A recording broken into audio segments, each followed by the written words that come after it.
I read the book the other night. It's a marvelous book. It's not a good book. It's a great book. It's called All My Best Friends, and it is about all the marvelous entertainers you've worked with all of your life. I wish I'd have known a lot of these people. I didn't know Al Jolson at all. I knew Eddie Cantor, and I knew Groucho. But they used to sit at the same table. Jolson and Cantor and the Marx Brothers and Danny Kaye and Georgie Jessel. And I'm the only one left. You're the only one I know that's alive. Now, that was the famous, I guess, round table or the table at Hillcrest Country Club, right? Country Club, yeah. I would say that the funniest guy at the table, well, Groucho was funny, you know, but Georgie Jessel. Now, a lot of people wouldn't know that. Yeah. But I agree with you. Jessel said funny things. I'm sitting there having coffee at 9 o'clock in the morning, and I'm watching Jessel at the bar. Third brandy, 9 o'clock in the morning. I said, Georgie, is that your third brandy? And he said, haven't you heard? I said, what? He says, Norma Talmadge left me. I said, but Norma Talmadge left you 35 years ago. He says, I still miss her.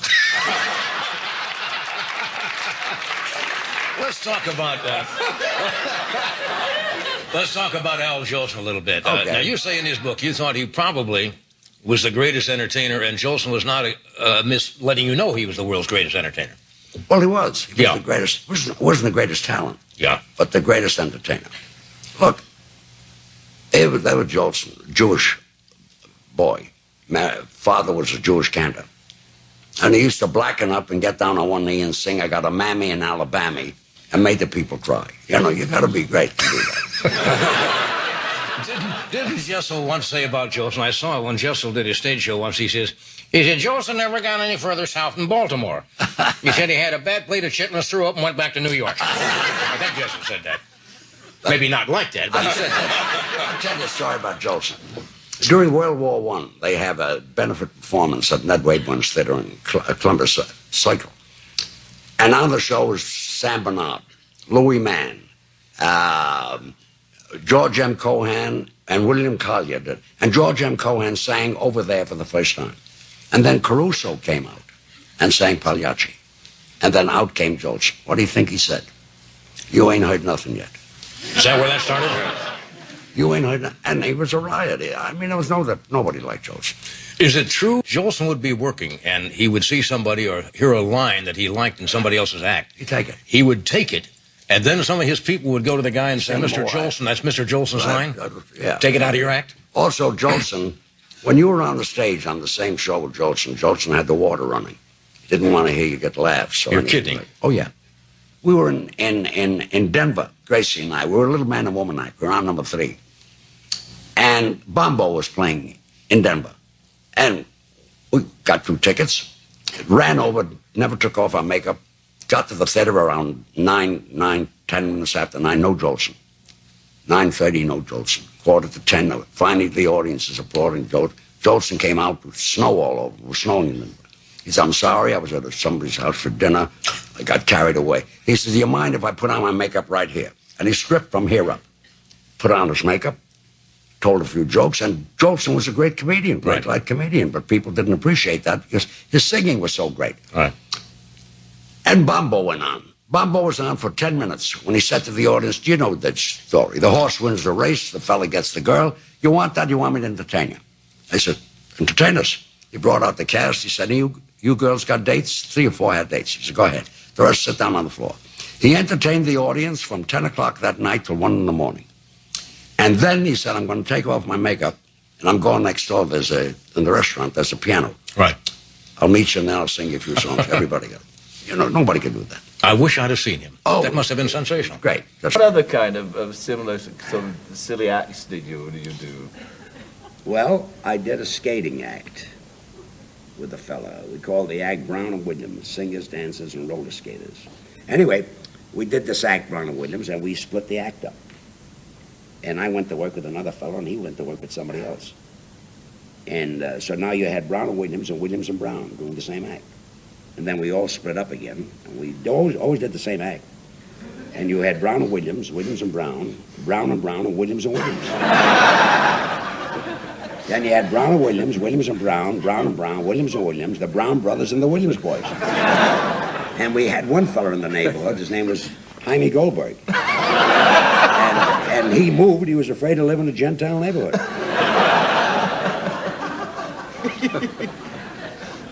There's something, though, it's something that separates the actor, no matter how great, from the comedian, and that's the delivery, the timing. Isn't there something, in essence, of the delivery of a line which makes it funny? I think timing is a fallacy. I mean, think so? everybody says timing. What is timing?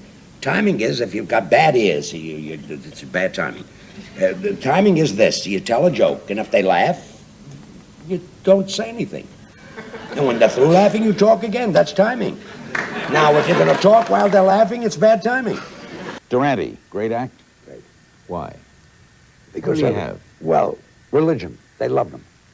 There was Religion? something about religion. He's a religious man, nicely married, no scandal about him, and everybody loved him. He had that wonderful Yeah, voice. yeah, well, and sang great, you know. He did sing great. Inka Dinky Doo, you know. And I saw him before. They were Clayton Jackson Durante. Before He had that, there was, a little band. He had a little band. there was Used to play never a before that. 125th Street. Used to play in a Rathskeller down there. Wow. And then Clayton Jackson Durante got together, and Lou Clayton was a good businessman. Clayton Jackson Durante were playing some cafe in New York, and they were getting $7,000 a week, but they didn't do business for 2 weeks. So when they went to pay him, and gangsters owned this cafe, they gave Clayton $10,000 instead of $14,000. Clayton said, no. We got a contract for $14,000. I don't want $10,000. So the guy picked up the money and hit Clayton in the face. He says, take the $10,000 and go. And Clayton picked up the money and hit him back in the face again. He says, I want $14,000. And this murderer looked at Clayton, hit him back. Clayton saw his mates. He not only gave him $14,000, he bought Clayton a Cadillac car. The moral is? The moral is always hit a gangster in the face with $10,000. Gracie wasn't dumb on the stage. Gracie thought that she was smart. Gracie never told a joke. She explained it to you. Anyway, one night I was married to Gracie, then about 15 to 20 years. And I had too many martinis. And I fooled around with a girl. And I called up Jack Benny when I got home. I knew I made a mistake, and I told Jack Benny the story. Before that, Gracie wanted a silver centerpiece for the table. Cost $750. I said, Gracie, we don't need any centerpieces. We got centerpieces. Anyway, then I fooled around with the girl. And then I told it to Jack Benny. And the upstairs maid came over to me the next day. She's Mr. Burns. And Mrs. Burns heard your phone conversation with Jack Benny. The next day, I brought home a silver centerpiece for $750 and a diamond ring for $10,000. 7 years later, Gracie said to Mary Benny, I wish George would cheat again. I need another centerpiece.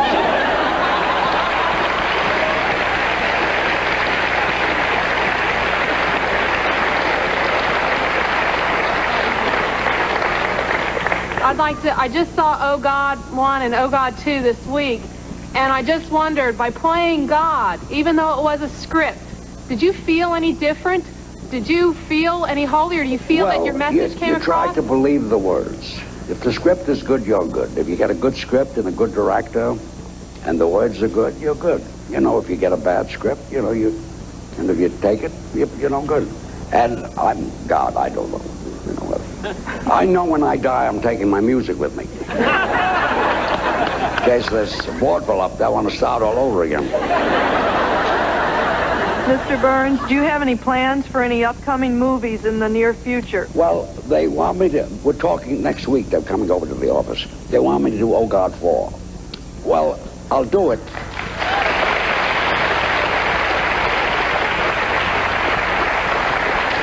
I'll do it if it's a good script. See, the first script was a good script with John Denver.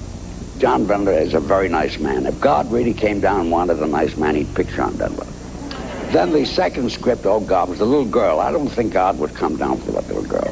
I don't think God would come down for Henny Youngman or Milton Berle. And then the third one was God and the Devil. That was pretty good.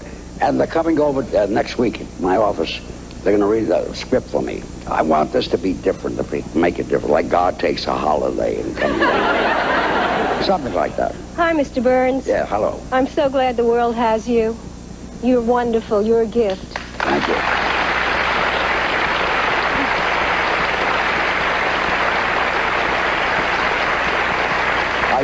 Are you married? No, I'm not. Well, good. I understand you like going out with younger women. At your age, what do you do with them? Well, from here up, I'm fine.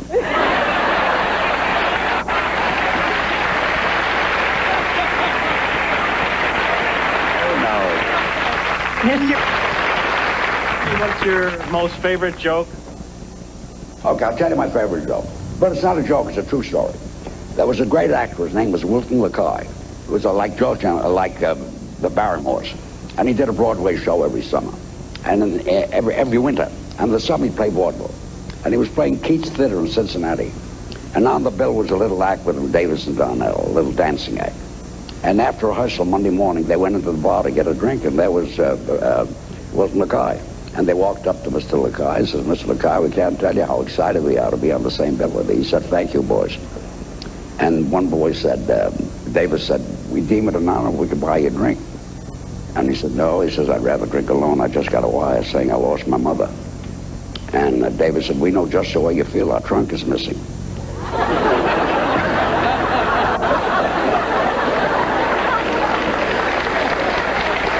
You see, in vaudeville, your trunk came before your mother.